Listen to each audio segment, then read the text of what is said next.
I'm going to be talking about something called the genesis of distortion. I titled it, I said the genesis of distortion.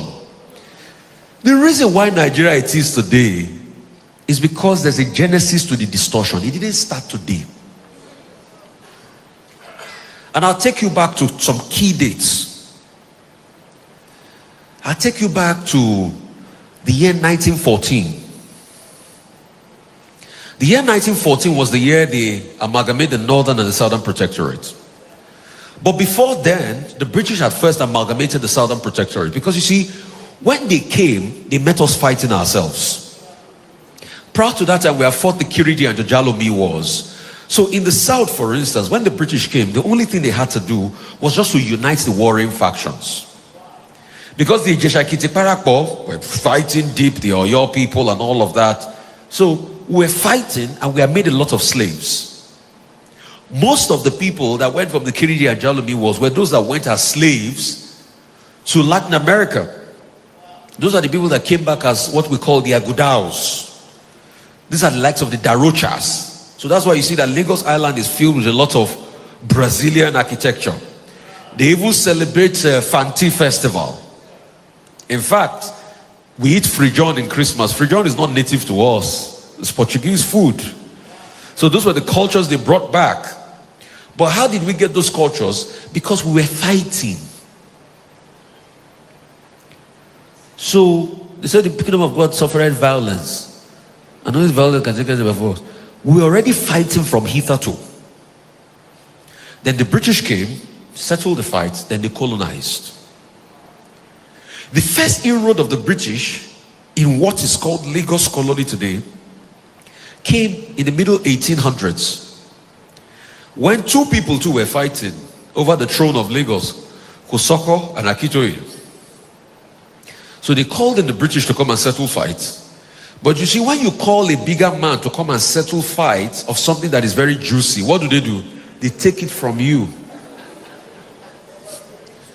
So when Akitoye went aboard a ship called the HMS Prometheus on the Lagos Marina here, and he said, the British said, we don't know what you're talking about. Sign this edict that you will cede Lagos to us. So Lagos became a crown colony, and that's why in 1906, the first thing we did was the Southern Protectorate, the other fighting parts of the Yoruba parts, and Lagos Colony. And that's why you see up till 1960, in fact, when we gained independence in 1960, residents full born in Lagos had the chance to either choose a British passport or a Nigerian passport. But a lot of them opted for Nigerian passport. So after that amalgamation, they started to rule over us. So guess the things they started to do to us. The first thing they did was they distorted our mindset. That's the genesis of the distortion. So they told you that your black color was never good enough. How did they do it? Indoctrinations. At first, they told you have to go through an education system. And after the education system, they say your language was not good enough, so they taught you in English. Have you ever wondered that if we are taught mathematics in Igbo, there will have been more people with a sound understanding of mathematics than in English? So the first thing you have to do, you have to learn your colonizer's language. And when you learn your colonizer's language, they took away your identity on how to think. So they call your customs and traditions idolatry. And the last thing they did was that they set up a fight between you, because they know if you are united, then there's going to be a problem. You remember the Tower of Babel? Even our God knew the importance of unity. So what did he do? He changed the language. So they set up a fight. And it's so easy. How would they do it? They have agents. Stir up ethnic strife. Yorubas will fight Hausa, Hausas will fight Igbos and all of that. And they fan the embers. And they constantly do it. So the first genesis of distortion was the initial colonialism, and they continued. In fact, they did it up till 1959, when we had the first elections, the 12th of December. You know what they deliberately did? That election, we know who won that election. Who had more votes? The NCNC had more votes. But originally, the British had planned that it was going to be a hung parliament. You know what they call a hung parliament?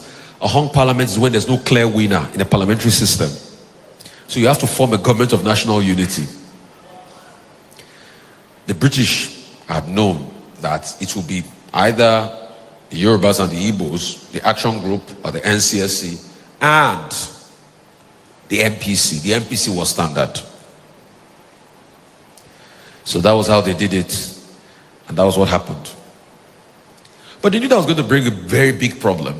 You had a boisterous action group in opposition. There was going to be problems.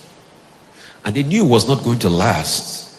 And they knew that it was going to open more fault lines that led to the war in 66. So have you ever wondered that it was just after 6 years, after the first elections, no, then we had another elections in 64-65 that spanned into 64-65.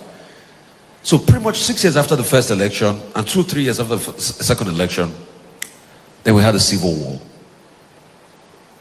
that further deepened the fault line. So the first agent of distortion, and I'm sure we all know that, it will take years for you to recover from such a strife like that. So they have set the tone for what becomes the war, and they are giving it to us at a beat, and we are taking it. So once we are taking it, once we have fought the first civil war and all of that, and when the civil war started, they were the ones that started selling their weapons. So afterwards, they had started the first genesis of distortion. They had caused hatred amongst us. The hatred means that we will never be able to come together. And please, that's why I say every wall of hatred you have for your brother, break it. Because if they can take our unity, they can take our strength. So once they caused that hatred, we couldn't come together again. And that's what we've been circling with. In the last election, our problem was not about tribe or religion, but they made it about tribe or religion in the end. Because they know the genesis of distortion. So that's the first genesis of distortion. And that's why you see that life in Nigeria has now become something like an Obasian state. It is brutish. We talk about Leah Sharibu. Leah Sharibu is a symptom of a deeper problem. We talk about Nigeria not work. It was not structured in a way that it was going to work. Because people wanted to take it for their own benefits.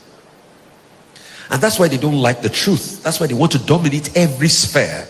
They want to shut people down in the media when you try to rat them out. So they deliberately put all of these things in place so that these systems and these hegemonies will not make you come together or work.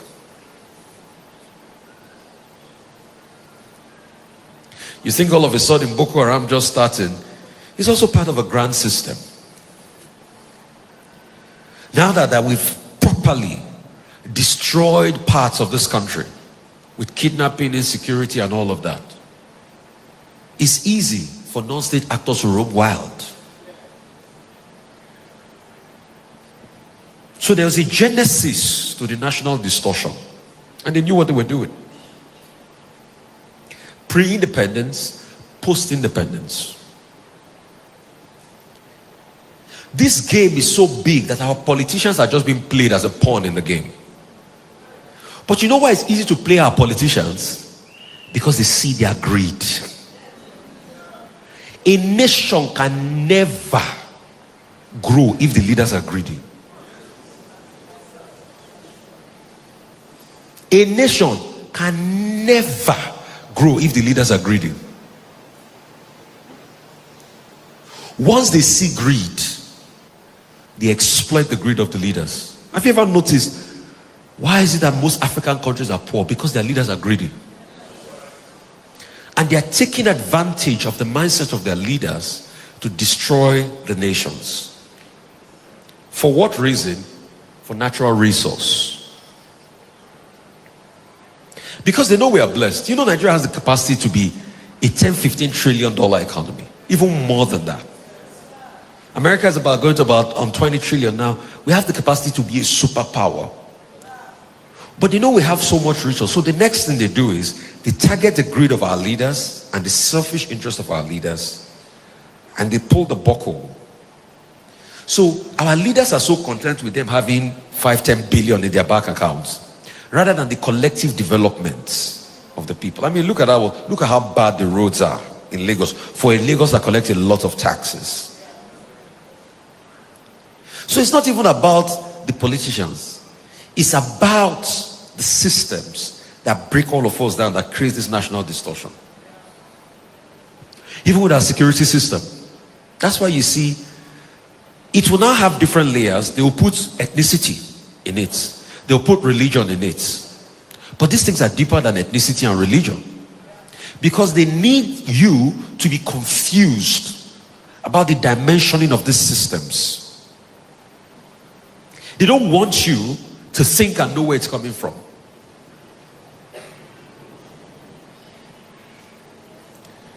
So the truth is, you can't grow beyond the system that is fraudulent. That's why you see the way we are today with the Naira.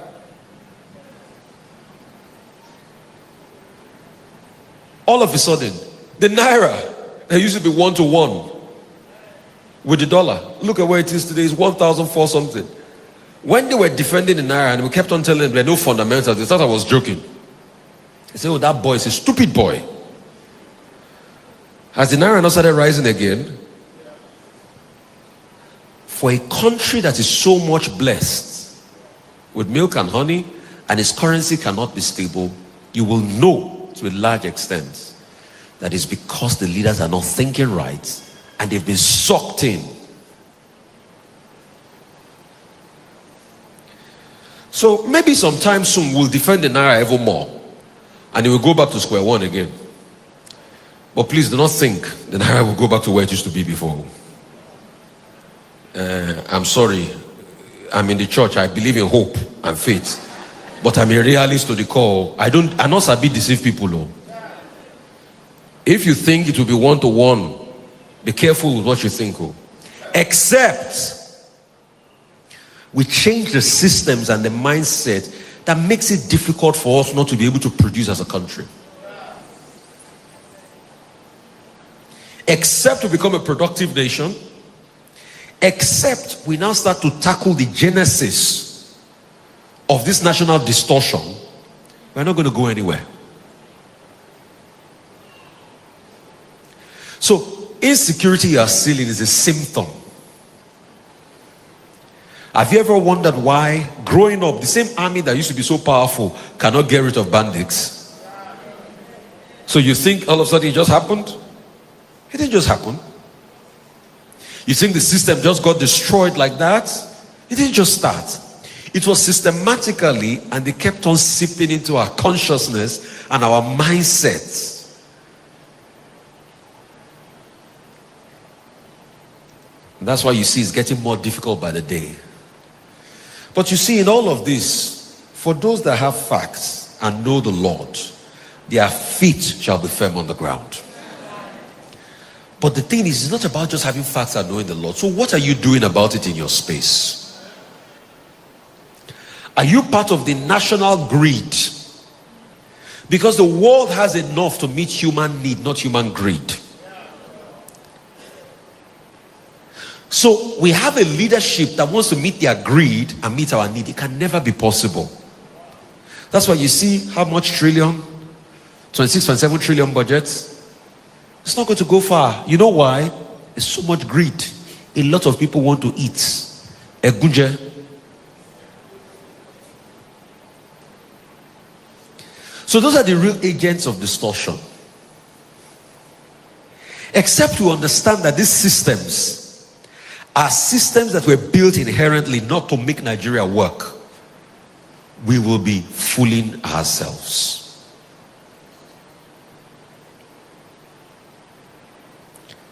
And people like Leah Sharibu and other people that have been caught in the crossfire of Nigeria are just victims in all of this.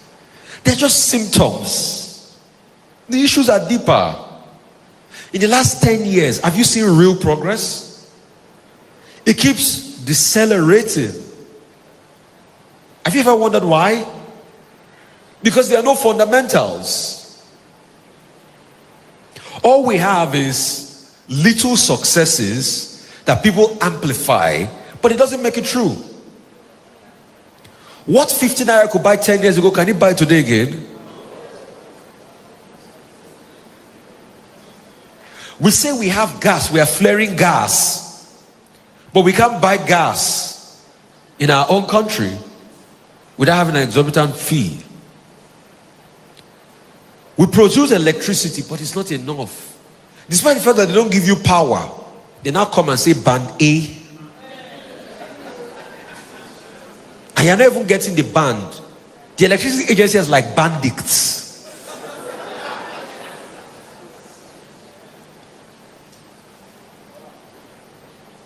Today, this morning, I had lots of power in the house. I recharged, how much was it?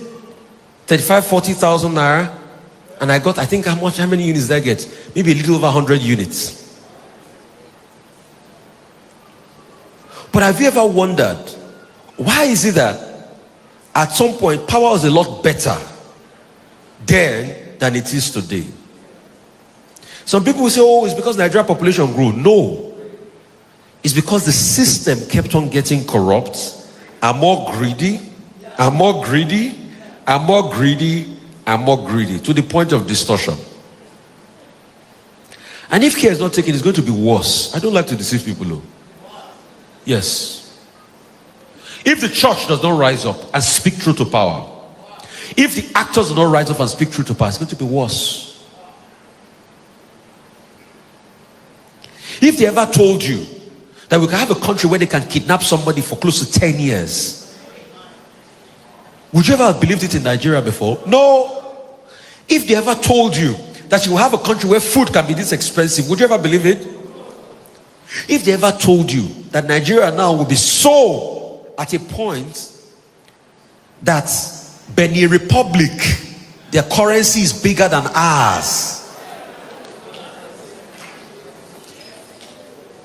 If you saw the front page of the Telegraph newspaper yesterday, they said Nigerian neighboring countries now reject Naira up for CFA and dollar because CFA is 650 to the dollar. Naira is 1,004 something to the dollar. And if care is not taken, it's going to be worse, because at some point we are getting to 1,900. This was the same CFA that as at the early 90s, 16,000 naira was 1 million CFA.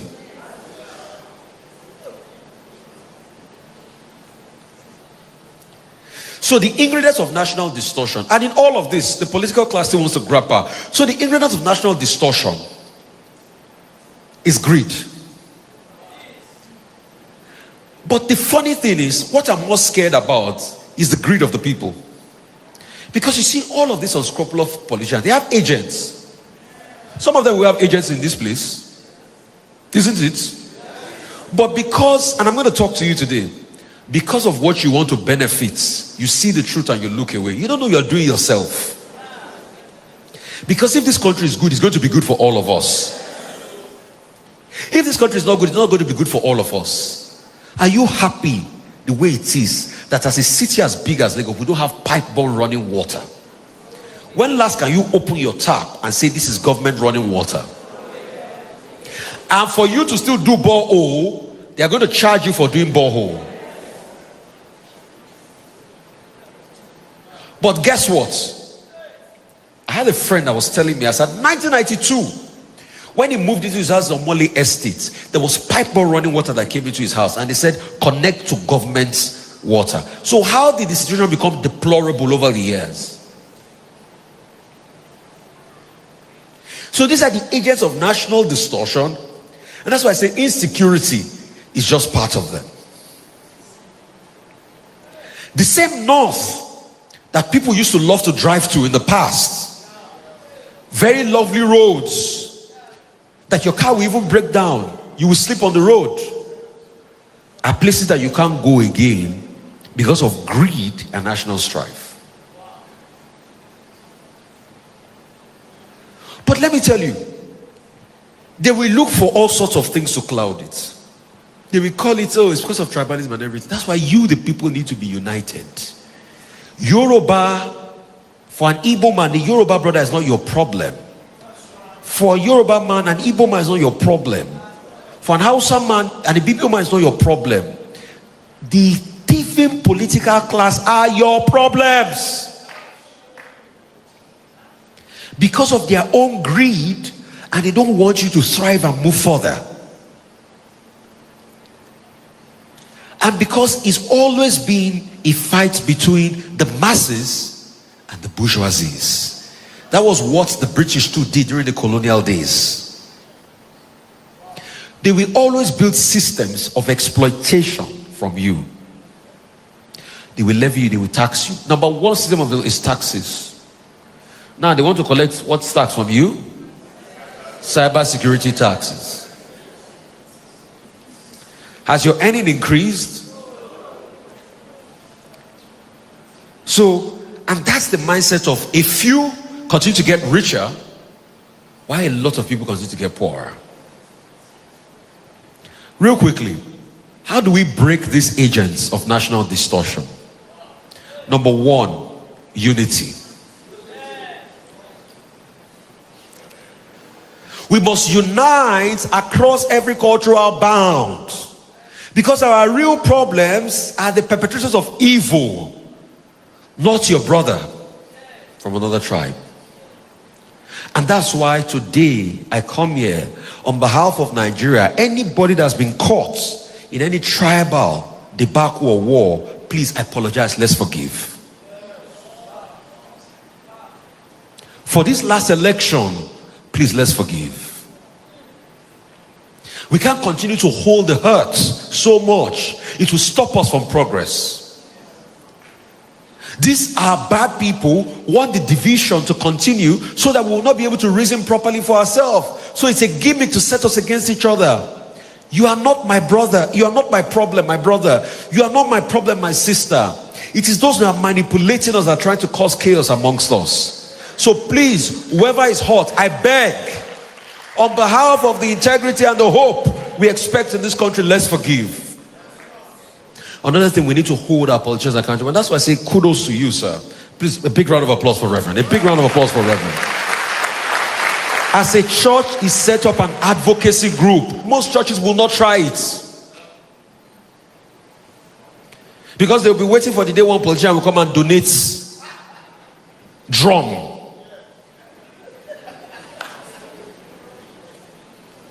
Or they'll be waiting for the day politician will come and they will endorse them on stage.